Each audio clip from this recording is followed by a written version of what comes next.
Minsan nangyayari na tayo mismo yung gumagawa ng dahilan para tayo ay mapalayo sa Panginoon. Minsan, dahil sobra natin busy, nababawasan ng time para magbasa ng Bible. Amen po ba? Minsan, pati yung time natin na manalangin, nakakaligtaan na natin. Minsan, igisingin ka ng Panginoon mga alas 4 ng umaga. Tapos, minsan, katutulugin mo yung alarm clock mo. Yun pala, isnus mo lang.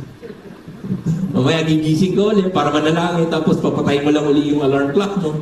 Hanggang sa hindi ka na makapag-pray. Tapos minsan, yun na lang, tuwing kakain ka na nga lang nakakapag-pray, nalilimutan pa. Or minsan, dumadating sa point na pati pagpunta sa church, kinakatamaran natin.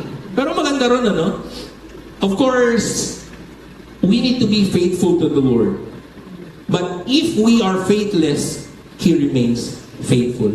At dahil anak ka niya, mahal ka niya, ito magandang balita. Ahabulin ka, aabutin ka ng Diyos pabalik sa akin. Because God's goodness doesn't depend on us. Alam niyo ba ang kabutihan ng Diyos hindi nakadepende sa kabutihan at kakayahan natin?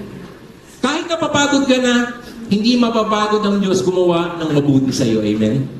Kahit nanghihina ka na, palalakasin ka pa rin ng Panginoon.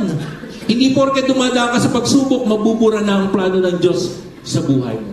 Listen to this. Your weakness does not stop God from pursuing you.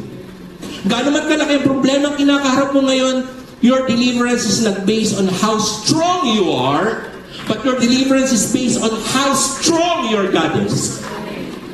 Your deliverance is based on how powerful your God is, and your deliverance is based on how big your God is.